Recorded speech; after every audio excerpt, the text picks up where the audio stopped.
Alright, what's up guys? So yesterday's video I said that I was going to do a Q&A, and all you had to do is go over to my Instagram and you had to ask a question on the Q&A post I did, and then today there would be a video out of me answering some questions. Now I said I'd only answer 25, but I've decided that I'm going to let this camera roll and I'm going to answer as many as I can. So it's quiet in the shop right now and I'm going to get started. Let's jump right into it. Alright, Instagram user Cody Bear, what's been the best and worst part of the build? The best part is building relationships with a lot of the brands that are working with me, and not only like working with them with the car, but becoming friends with a lot of the people that are behind the scenes at the brands that I work with. And then just the experience of building a car from scratch. Every nut and bolt brand new, it's sweet, and to see it come together is really rewarding. The worst part about it 100% is how long it takes and the sacrifices you make to build a car like this. Instagram user Drizzy_grape, do you have all the parts to finish the build? Are you going to get a demo/missile car to get more seat time? We have every part for the car except for a cam, push rods, and lifters, I think, and other little like miscellaneous stuff like fuel line, coolant hoses, just little stuff. But yeah, all the big stuff, we got it. Instagram user Osh Thompson, give a total cost of the build when it's finished. Now there's a lot of you that asked this question in here. I'm guessing you're just kind of trying to get an idea of what it would cost you to build, like a 500, 600 horsepower, FD spec car. This is by no means capable of like keeping up with like a Pro 1 car, but Pro Am, Pro 2, it's fully capable. And me and Pat were talking about it. We kind of went over it on our drive to Orlando today, and we priced it out at about $70,000 to $80,000, and that's at full retail for all the products and then labor. And Chelsea DeNofa, I think he was talking about how many hours go into building a full-on race car, and it's like 2,000 hours or something like that. So if you were paying, a shop $160 an hour, that's like a performance shop hourly rate, and 2,000 hours plus what, $40,000 in parts, something like that. So about $70,000. It's expensive, but at that kind of price point for a car, you're looking at something that's really reliable, competitive, and overall good looking. Instagram user Desmond.Salmon, do you plan on making more collaborations with other YouTubers? By the way, I love Carlos. I love Carlos also a lot. He's over here. This is something that I've been talking to some of my other friends about lately, not YouTubers. And it's just that, I come from being a professional BMX rider. That's what I've done forever. And then the drifting stuff, I really enjoy being a driver and driving the cars, and I don't want to just be known as like a YouTuber, if that makes sense. I don't want people to be like, oh yeah, that one guy, he's a YouTuber. I'd rather be like, oh yeah, he's a good driver or whatever. And sometimes when you do collaborations with other YouTubers, there can be some miscommunication, a little bit of animosity, and I don't really like that very much. So as the fact that it's cool because it helps your channel grow, it's something that I am not like trying to go out and do. I used to do it a lot. I used to like want to just collab, wanted to grow the channel. But now I'd rather just take a step back, grow more on my own, and if it happens, it happens, but not something that I'm going to go out of my way to do. Instagram user Fairlad_Lewis, I'll ask the basic question. What got you into drifting? I've answered this in other Q&As before, and there's a lot of questions in here asking the same thing, so listen up. When I was 15, 16 years old, my friend Marcus, his Instagram is at iDriftPDX, he got into drifting and was kind of just drifting like whatever he could, single cam, open diff, S13s, and I mean, he was pretty good for like the setups he had, shit, cut springs, and he was killing it.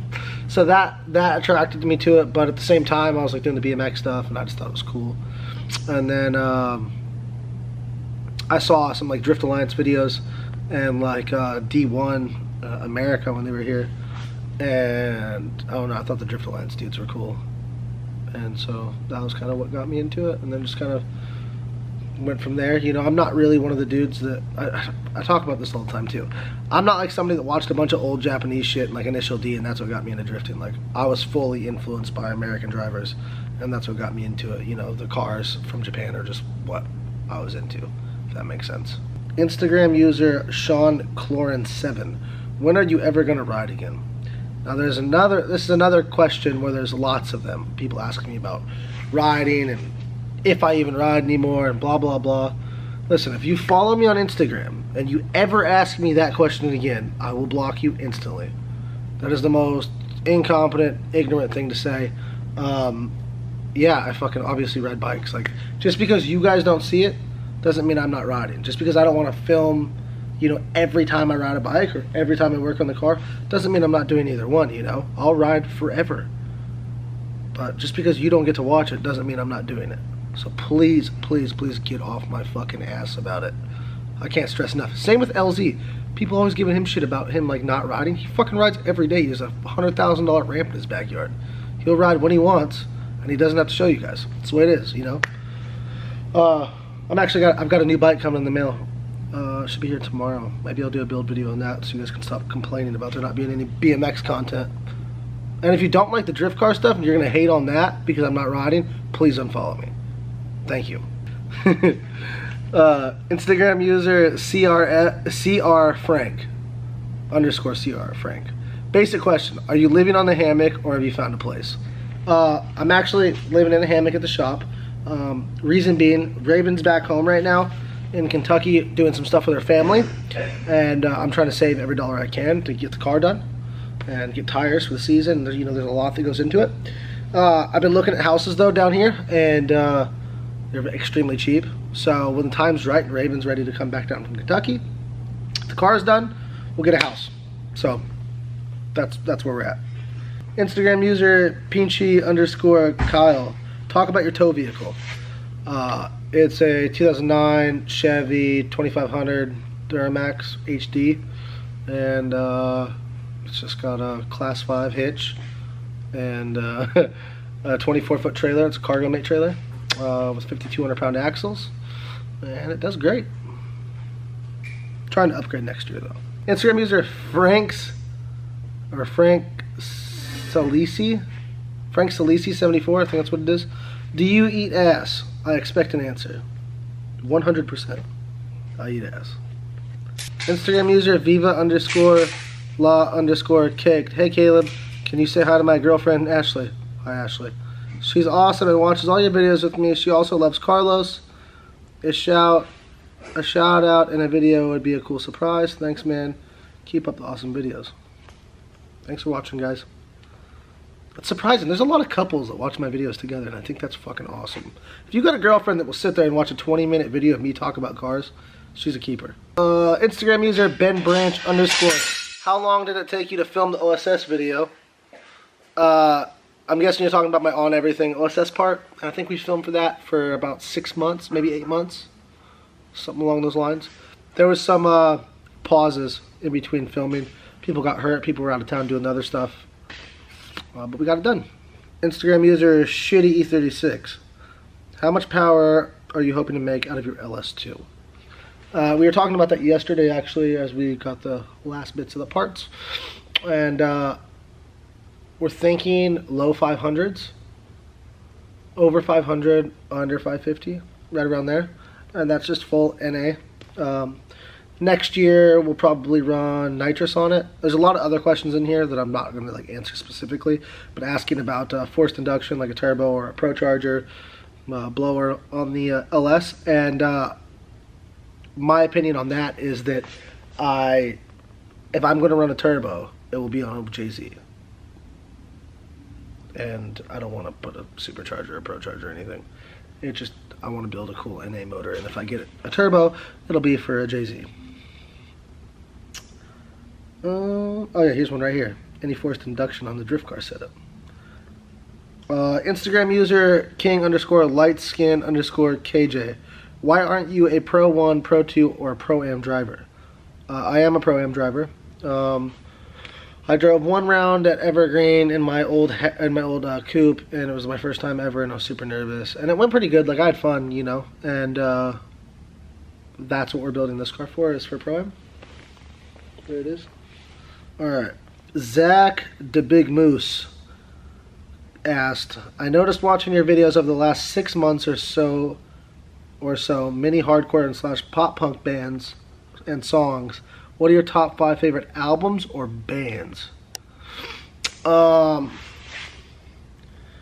time, when it comes to like hardcore and like pop punk, Blood for Blood, Newfound Glory, Trapped Under Ice always. I fucking love Trapped Under Ice so much. And then, this isn't like all time, but there's a new band called Spitback that I found, and they're fucking sick. I like Spitback a lot. I'm gonna give you guys a little taste of Spitback real fast.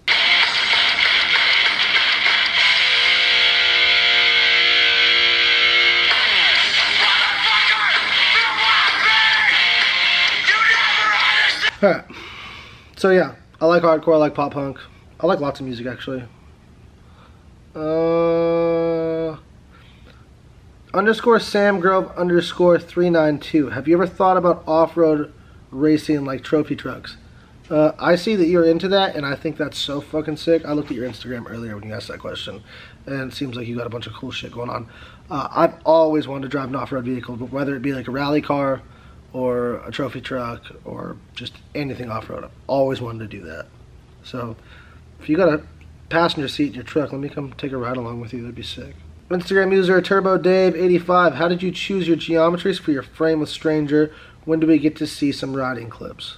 I chose the geometry off the Stranger frame by wanting a steep head tube, which I've always kind of ran, which is 75.5. I hate the like scooter looking bikes where the top tube's like super low. So just to kind of mock that, I made mine 10 inches so it's even taller, because that shit's fucking whack when people have scooter bikes. I like scooters, but not scooter bikes. Does that make sense? I don't care if you scooter, but if you're gonna have like a mixture of them both, this doesn't make any sense. So, yeah, and I love my frame. It's got a 13. We just changed the rear end to a 13 centered, so it's like 12.8 or something, 12.9 slammed. And you're gonna see some riding clips. Yeah, I don't know. Whenever I decide to post them on Instagram. Whenever I film something cool. I film shit all the time, and then I'm like, nah, like I don't really want to put it on Instagram, you know. Instagram user Lane.Schroeder. Are your plans to go to Pro 1? We'll see. Oh, I like this one. Instagram user Z Herix. Why S14? Why not E46 LS swap? I love E46s so much, but S chassis are cheaper, easier to build, and excuse me, and I've driven them, so I wouldn't have to relearn really how to drive a new chassis for this year, you know what I mean? But that is something that I'm not against. I fucking love E46s so much, especially 4-door ones. Instagram user Fadoodle666. Would you recommend buying a tow rig or a track car to build first? I would definitely recommend like getting like, it doesn't even have to be like a crazy tow rig, but like just get like an open trailer, and you know, it doesn't even have to be a diesel truck. It could just be a V8 truck. And having that first, the reason why I say this is because when you're building a car, sometimes you have to take that car to like, you know, get sandblasted or get it painted or, you know, have the wiring done, and you have to transport that car to all those different places if that's something you have to do, you know, instead of doing it all yourself. But if it has to be sourced, you know, to all these different people, you're gonna have to trailer the car around anyways. And if you don't have your own rig, you're gonna end up spending as much as a trailer costs just in those few trips to get the car done. Underscore Quentin, kinda a basic question, but who or what is your biggest inspiration to inspire you to do the things you do? God, I feel like this is gonna be a long answer. So ever since I was young, like young, I knew that I didn't want to waste my entire life working at a job that I didn't like, you know, or when I being told that I had to be somewhere at a certain time on somebody else's watch for them to make money. Do you know what I mean? I'd rather make less money and do it all on my own than do it for somebody else, if that makes sense. So, you know, people ask about like hand tattoos and, you know, oh, you got your fucking face tattooed, you're so stupid, you're never gonna get a job, blah, blah, blah. These are all people that have not thought outside the box and have to worry about the normal, regular shit in life, like a 9-to-5 job, and not being able to get a 9-to-5 job because you have a tattoo. This is something that I never have to worry about because I will always think outside the box and find ways to make a living doing what I love and not settling for anything less.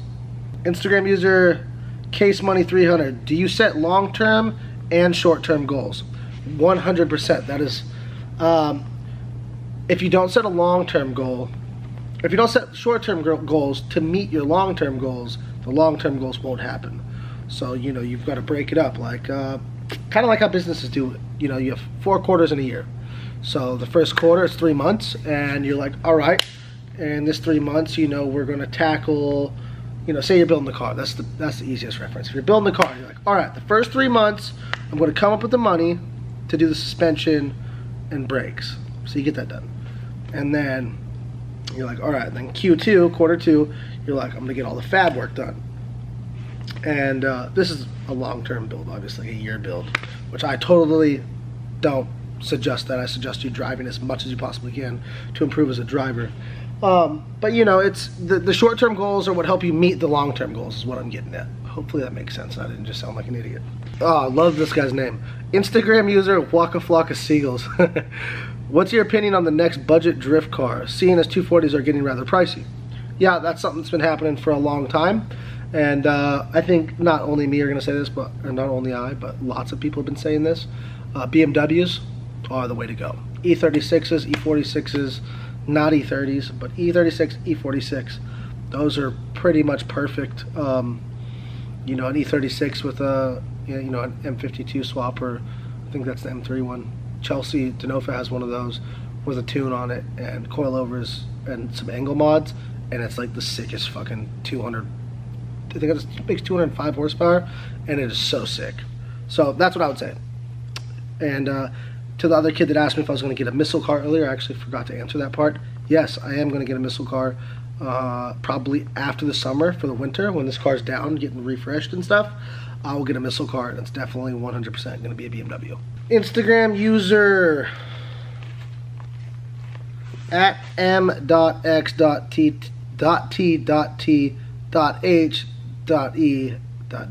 Matthew. If you couldn't choose Nissan or Toyota, what car would you go with for a drift car? That's what I'm guessing he's trying to say.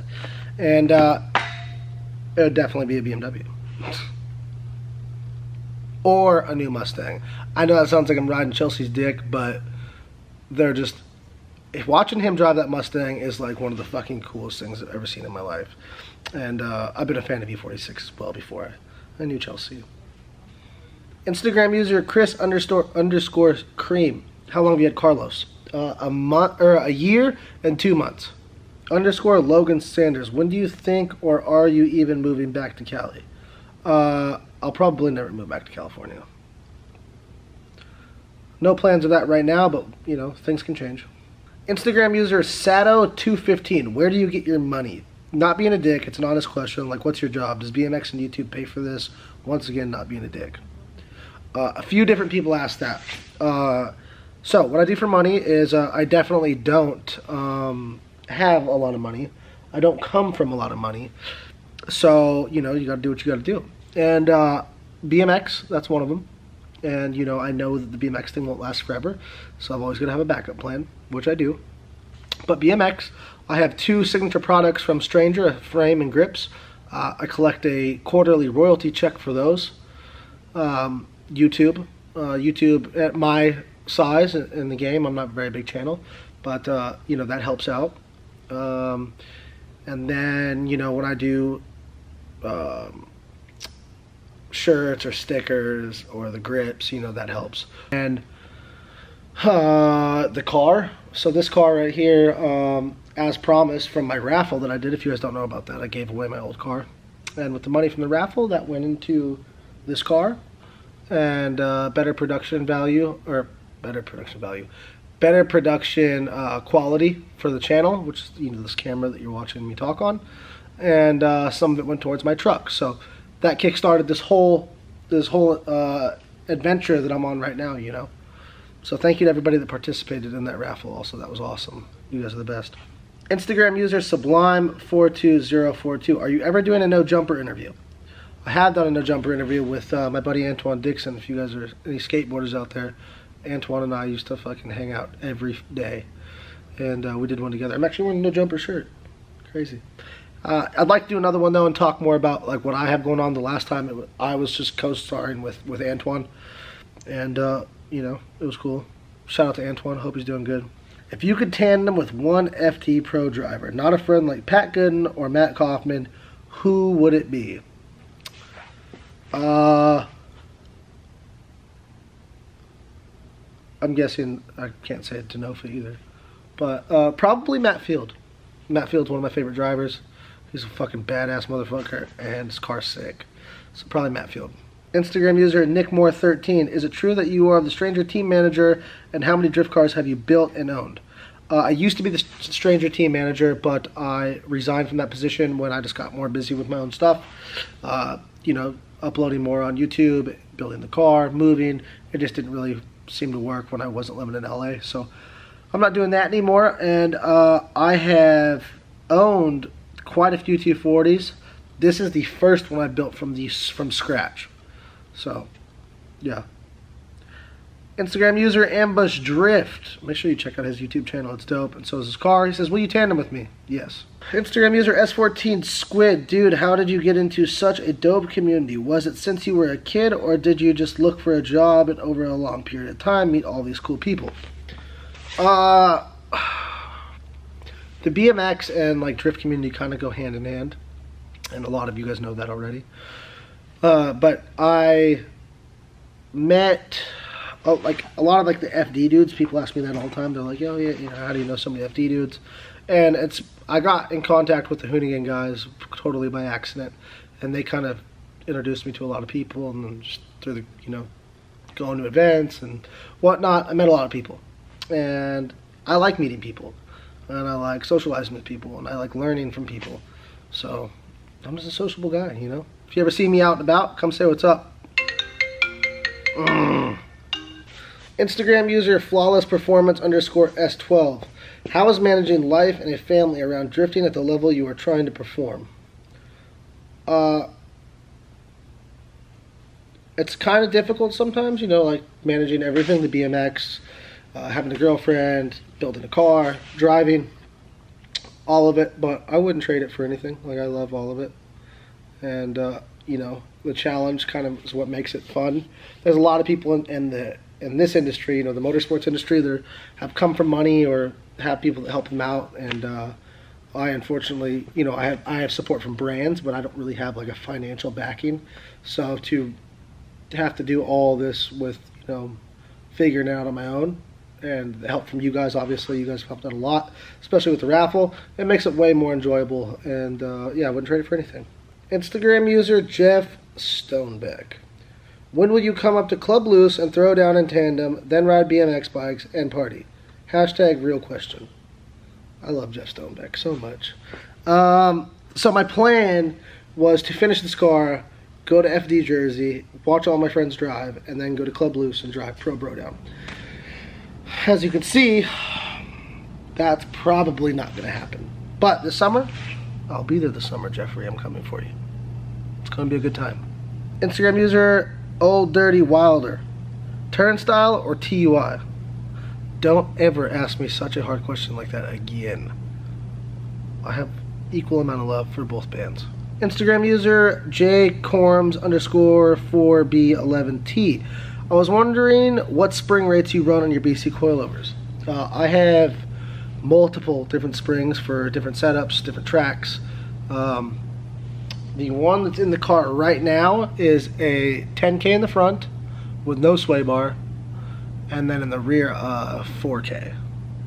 And depending on the track, if I run a sway bar in the front with the Wise Fab, that'll go down to an 8K, and like I said, depending on the track, I have a 4, 5, 5.5, and 6K spring for the rear. So just kind of changes depending on where I'm at. Instagram user Carlo. OSTI. Why you didn't put the 2JZ in the S14 and make it the anti-leg like Ryan Turk's FRS? Ryan Turk's motor costs about $50,000, just so you know. And I can't afford that. Instagram user identified. With such great drifting friends, have you gotten unwanted exposure and or ridiculed for not being like them? I pride myself for not being like, you know, my friends and doing my own thing. I'm not exactly sure what you're getting at with that. Maybe you're referring to me not being at the same level as them as a driver, which is fine. You know, my friends fucking kill it, and I learned so much from all my friends that are drivers. Pat, Chelsea, Jeff, any of my friends. You know, I learn a lot from them. So I hope to one day be as good of a driver as they are, and you know, with them to kind of coach me and help me out, and it's likely that one day I'll be rubbing right up next to them, and it'll be a blast. Instagram user Rich Zoyo. What's the tattoo on your face? It's a coffin with a nail in it. Somebody else, I don't know where they're at, but they asked about it and asked what it means. And you know, for some people they get one really meaningful tattoo, and you know, their mom died, or you know, it's their baby's footprints or something, and it's really meaningful. But a lot of people in the tattoo community just like the art, you know what I mean? You see something cool that you think looks cool, and you're like, oh, I want to put it on my body. That's kind of just how tattoos work. Once you get a bunch of them, you're just like, oh, that looks cool, I'll get it. I did get this one that's kind of meaningful right here. It's 2 olives. Oh, well, I'll try and show you guys. So it's 2 olives. It's still fresh. And the reason I got 2 olives is because Raven and I, instead of saying I love you, we say I love you. So I got olives. Presido_David, what was your last job? Why did you stop working a regular 9 to 5? I haven't worked a 9 to 5 in 2 years. And my last job was working at Tip Plus. I did sales, inside sales, for a while, and then I did the team manager stuff, and it was a cool job, and I learned a lot that I can apply to, you know, myself in my own business and what I do, and I thank them for that. Instagram user, the Adrian RFM_private. How old are you, and are you going to put a blower on the S14? I'm 25 years old. I was born 11/17/1991, and I'm not putting a blower on the S14. Instagram user, Diego O'Regal, what size fuel cell is it? My fuel cell is a 10-gallon Radium Engineering fuel cell with 3 AEM pumps hanging inside. It's pretty much the best looking fuel cell you could ever buy. Alright, last question. Instagram user suspect_Haley. Why did you move to Florida? I moved to Florida to work with this amazing shop that I'm sitting in right now called Harbortown Fabrication, and hang out with my buddies. And I get to work with, you know, my friend Pat and Tom every day and build a cool car, and we're going to do a lot of cool shit over the next couple of years. So I can't wait. Thank you so much for watching this video. I hope I answered a lot of your guys' questions, and I'll see you guys tomorrow. Peace.